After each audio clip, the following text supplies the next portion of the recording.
El susurrador en la oscuridad H.P. Lovecraft. No tened muy presente que en último término no presencia ningún horror visual. Decir que una conmoción mental fue la causa de lo que deduje aquella última gota que me hizo salir a escape de la solitaria granja de Ackley y lanzarme, en plena noche, por las desoladas montañas de Vermont en un vehículo requisado, no es sino querer ignorar los hechos más palmarios de mi experiencia final.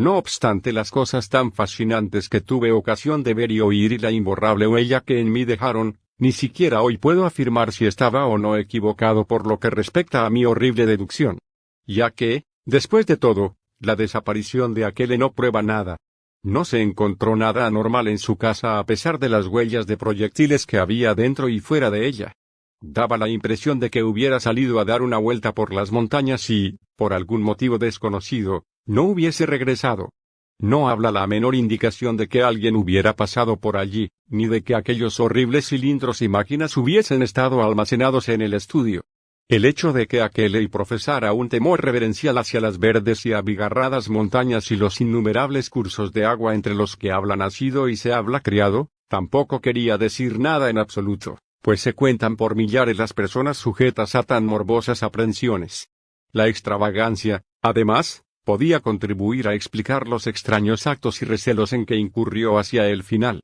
Todo comenzó, por lo que a mí respecta, con las históricas, y hasta entonces jamás vistas, inundaciones de Vermont del 3 de noviembre de 1927. Por aquel entonces era yo, al igual que sigo siendo hoy, profesor de literatura en la Universidad de Miskatonic en Arkham, Massachusetts, y un entusiasta aficionado al estudio del folclore de Nueva Inglaterra. Poco después de la inundación, entre los numerosos reportajes sobre calamidades, desgracias y auxilios organizados que llenaban las páginas de los periódicos, aparecieron una serie de extrañas historias acerca de objetos que se encontraron flotando en algunos de los desbordados ríos. En ellas hallaron pie muchos de mis amigos para enfrascarse en curiosas polémicas, y acabaron recurriendo a mí confiando de que podría aclararles algo al respecto.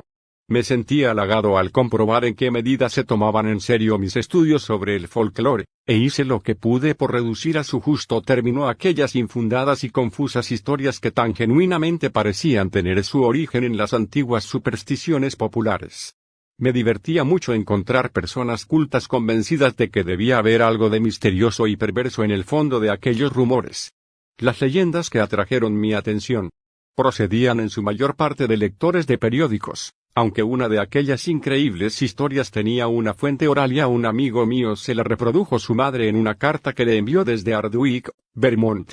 Lo que se describía en ellas era en esencia lo mismo, aunque parecía haber tres variantes. Una estaba relacionada con el río Winooski cerca de Montpelier, otra tenía que ver con el río West en el condado de Windham, allende Neufane, y una tercera se centraba en el Passumpsic, condado de Caledonia, al norte de Lyndonville. Desde luego, muchos de los artículos hacían referencia a otros ejemplos, pero en última instancia todos ellos parecían reducirse a estos tres. En todos los casos los campesinos afirmaban haber visto uno o más objetos muy extraños y desconcertantes en las agitadas aguas que bajaban de las poco frecuentadas montañas, y había una acusada tendencia a relacionar aquellas visiones con un primitivo y semiolvidado ciclo de leyendas tradicionales que los ancianos revivían para el caso en cuestión.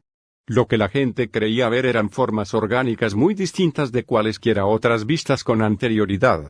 Naturalmente, en aquel trágico periodo, los ríos arrastraban muchos cadáveres de seres humanos. Ahora bien, quienes describían aquellas extrañas formas estaban totalmente convencidos de que no se trataba de seres humanos, a pesar de algunas aparentes semejanzas en tamaño y aspecto general. Tampoco, decían los testigos, podían ser las de ningún animal conocido en Vermont. Eran objetos rosáceos de 1,5 metros de largo, con cuerpos revestidas de un caparazón provisto de grandes aletas dorsales o alas membranosas y varios pares de patas articuladas, y con una especie de intrincada forma elipsoide, cubierta con infinidad de antenáculos, en el lugar en que normalmente se encontraría la cabeza. Resultaba realmente curioso hasta qué punto coincidían los relatos de las diferentes fuentes, aunque en parte se explicaba por el hecho de que las antiguas leyendas, difundidas en otro tiempo por toda la montañosa comarca, aportaban un cuadro morbosamente vivido que podía muy bien teñir la imaginación de todos los testigos implicados.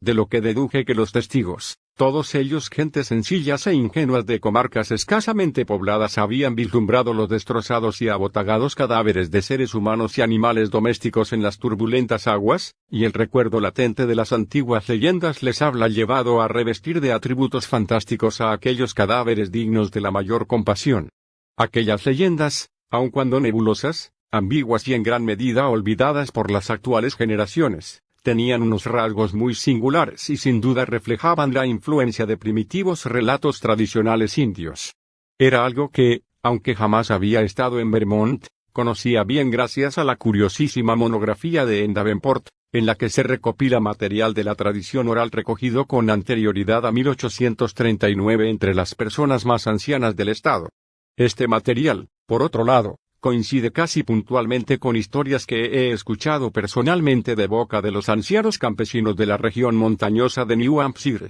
Brevemente resumidas, hacían referencia a una raza oculta de monstruosos seres que habitaban en algún perdido lugar de las más remotas montañas, en los densos bosques de las más altas cumbres y en los sombríos valles bañados por cursos de agua de origen desconocido.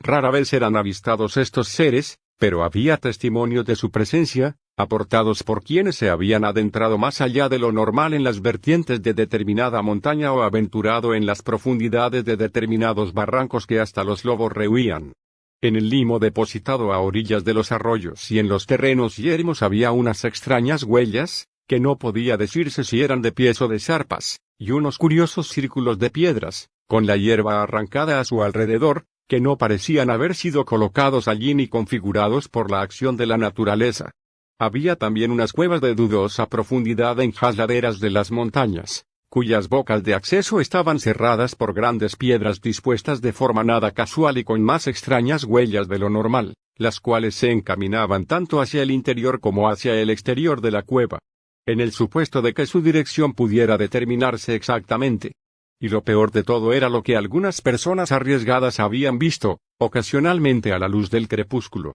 en los más remotos valles y en los frondosos y empinados bosques por encima de los límites normales de ascensión. Todo habría resultado menos alarmante si los relatos aislados de tales acontecimientos no hubiesen coincidido en tal grado. En efecto, casi todos los rumores que circulaban tenían algo en común, ya que sostenían que aquellas criaturas eran una especie de grandes cangrejos de color rojizo, con muchos pares de patas y dos grandes alas como de murciélago en medio del lomo. Unas veces caminaban sobre todas sus patas y otras solamente sobre el par trasero, utilizando las restantes para transportar grandes objetos de naturaleza desconocida. En cierta ocasión fueron vistos en crecido número, al tiempo que un destacamento suyo vadeaba, de tres en línea en formación prácticamente militar, una corriente de agua poco profunda que discurría entre frondosos bosques. En otra ocasión, se vio una noche a uno de aquellos seres volando, tras arrojarse de la cima de una colina pelada y solitaria, y desaparecer en el cielo después que sus grandes alas batientes reflejaron por un instante su silueta contra la luna llena.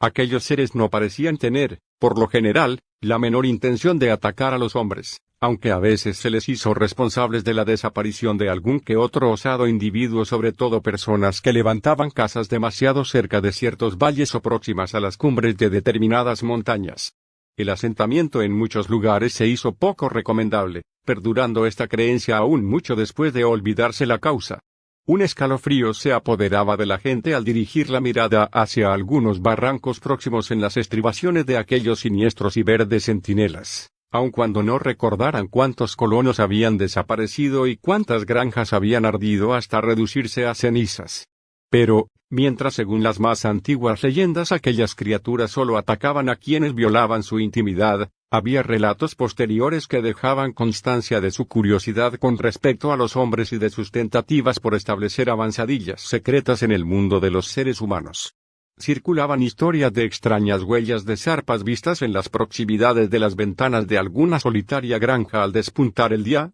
y de alguna que otra desaparición en comarcas alejadas de los núcleos que se hallaban, evidentemente bajo los efectos del hechizo. Historias, por lo demás, de susurrantes voces imitadoras del lenguaje humano que hacían sorprendentes ofrecimientos a los solitarios viajeros que se aventuraban por caminos y senderos abiertos en los frondosos bosques y de niños aterrorizados por cosas, vistas u oídas en los mismos linderos del bosque. en la etapa final de las leyendas, la etapa inmediatamente anterior al declinar de la superstición y al abandono de los temidos lugares, se encuentran sorprendentes referencias a ermitaños y solitarios colonos que en algún momento de su vida parecieron experimentar un repulsivo cambio de actitud mental, por lo que se les rehuía y rumoreaba de ellos que se habían vendido a aquellos extraños seres. En uno de los condados del noreste parece que hacia 1800 estuvo de moda acusar a todas aquellas personas que llevaban una vida retraída o excéntrica de ser aliados o representantes de las detestables criaturas. Por lo que se refiere a la naturaleza de aquellos seres, las posibles explicaciones diferían sobremanera. Por lo general se les designaba con el nombre de aquellos o los antiguos, aunque otras denominaciones tuvieron un uso local y transitorio. Es muy posible que el grueso de los colonos puritanos viese en ellos, lisa y llanamente, a la parentela del diablo, hasta el punto de hacer de aquellos seres el fundamento de una especulación teológica inspirada en el terror. Quienes tenían sangre celta en sus venas, sobre todo el elemento escocés-irlandés de New Hampshire y sus descendientes asentados en Vermont gracias a los privilegios otorgados a los colonos en tiempos del gobernador Wentworth, los relacionaban vagamente con los genios malignos y con los faunos que habitaban en las tierras pantanosas y en las fortificaciones orográficas, y se protegían de ellos por medio de fórmulas mágicas transmitidas de generación en generación. Pero las teorías más fantásticas eran, con gran diferencia, las de los indios. Si bien las leyendas diferían según las tribus, habla una acusada tendencia a creer en ciertos rasgos característicos, estando unánimemente de acuerdo en que aquellas criaturas no pertenecían a este mundo. Los mitos de los Pennacook, que por otro lado eran los más coherentes y pintorescos, indicaban que los seres alados procedían de la celeste Osa Mayor y tenían minas en las montañas de la Tierra de las que extraían una clase de piedra que no existía en ningún otro planeta. No vivían aquí, señalaban los mitos, sino que se limitaban a mantener avanzadillas y regresaban volando con grandes cargamentos de tierra a sus septentrionales estrellas. Solo atacaban a los seres terrestres que se acercaban demasiado a ellos o les espiaban. Los animales les rehuían debido a un temor instintivo, y no por miedo a que intentaran cazarlos. No podían comer ni cosas ni animales terrestres, por lo que se veían forzados a traer sus víveres de las estrellas. Era peligroso acercarse a aquellos seres, y a veces los jóvenes cazadores que se aventuraban en sus montañas no regresaban. También era peligroso escuchar lo que susurraban al caer la noche sobre el bosque con voces semejantes a las de una abeja que tratara de imitar la voz humana. Conocían las lenguas de todas las tribus, Pennacooks, Hurones, 5 naciones. Pero no parecían tener ni necesitar una lengua propia. Hablaban con la cabeza, la cual experimentaba cambios de color conforme a lo que quisieran expresar. Todas las leyendas, ya tuviesen su origen entre los blancos o entre los indios, se desvanecieron en el curso del siglo XIX, a excepción de algún que otro atávico resurgir. El estado de Vermont se fue poblando de colonos, y una vez levantados los habituales caminos y viviendas según un plan fijado de antemano, sus habitantes fueron olvidando poco a poco los temores y prevenciones que les impulsaron a poner en marcha aquel plan, e incluso que hubieran existido tales temores y prevenciones. Lo único que sabía la mayoría de la gente era que ciertas comarcas montañosas tenían fama de insalubres, improductivas y, por lo general, que era poco aconsejable vivir en ellas, y que cuanto más lejos se estuviera de ellas mejor marcharían las cosas. Con el transcurso del tiempo, los trillados caminos que imponían la costumbre y los intereses económicos acabaron por arraigar tanto en los lugares en que se asentaron que no había por qué salir de ellos, y así, más por accidente que por designio, las montañas frecuentadas por aquellos seres permanecieron desiertas. Salvo durante alguna que otra rara calamidad local, solo las parlanchinas abuelitas y los meditabundos nonagenarios hablaban ocasionalmente en voz baja de seres que habitaban en aquellas montañas. E incluso en aquellos entrecortados susurros reconocían que no había mucho que temer de ellos ahora que ya estaban acostumbrados a la presencia de casas y poblados y que los seres humanos no les importunaban para nada en el territorio elegido por ellos. Hacía tiempo que sabía todo esto debido a mis lecturas y a ciertas tradiciones populares recogidas en New Hampshire, por lo que cuando empezaron a correr los rumores sobre la época de la gran inundación, pude fácilmente deducir el trasfondo imaginativo sobre el que se habían levantado. Me esforcé en explicárselo a mis amigos, y, a su vez, No pude menos de divertirme cuando ciertos individuos de esos que les gusta llevar siempre la contraria siguieron insistiendo en la posibilidad de que hubiera algo de cierto en aquellos rumores.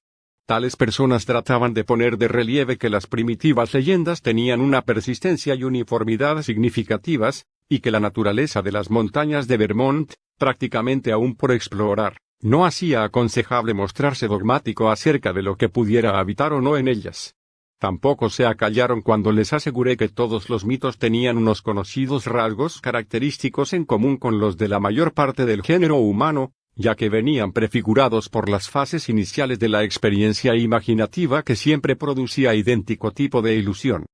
Fue inútil demostrarles a mis contrarios que los mitos de Vermont apenas diferían en esencia de las leyendas universales sobre la personificación natural que llenaron el mundo antiguo de faunos, dríadas y sátiros, inspiraron los Kallikansarai de la Grecia moderna y confirieron a las tierras incivilizadas como el país de Gales e Irlanda, esas sombrías alusiones a extrañas, pequeñas y terribles razas ocultas de trogloditas y moradores de madrigueras. Resultó inútil, igualmente, señalar la aún más sorprendente similitud que guardaban con la creencia común entre los habitantes de las tribus montañosas del Nepal en el temible Migo, abominable hombre de las nieves que está espeluznantemente al acecho entre las cimas de hielo y roca de las altas cumbres del Himalaya. Cuando saqué a colación este dato, mis contrarios lo volvieron contra mí, alegando que ello no hacía sino demostrar una cierta historicidad real de las antiguas leyendas, y que era un argumento más a favor de la efectiva existencia de alguna extraña y primitiva raza terrestre, que se vio obligada a ocultarse tras la aparición y predominio del género humano, y que era muy posible que hubiese logrado sobrevivir en número reducido hasta épocas relativamente recientes, o incluso hasta nuestros mismos días. Cuanto más me incitaban a la risa tales teorías, más se aferraban a ellas mis empecinados amigos, llegando a añadir que incluso sin la ascendencia de la leyenda los rumores que corrían eran demasiado claros, coherentes, detallados y sensatamente prosaicos en su exposición, como para ser completamente ignoradas. 2 o 3 fanáticos extremistas llegaron al punto de querer encontrar posibles significados en las antiguas leyendas indias, que atribuían un origen extraterrestre a los seres ocultos, al tiempo que citaban en apoyo de sus argumentos los increíbles libros de Charles Fort en los que se pretende demostrar que viajeros de otros mundos y del espacio exterior hacían frecuentes visitas a la Tierra. La mayoría de mis adversarios, no obstante, eran simples románticos que no hacían sino transferir a la vida real las fantásticas tradiciones de faunos al acecho popularizadas por ese excelente autor de relatos de terror que es Arthur Machen.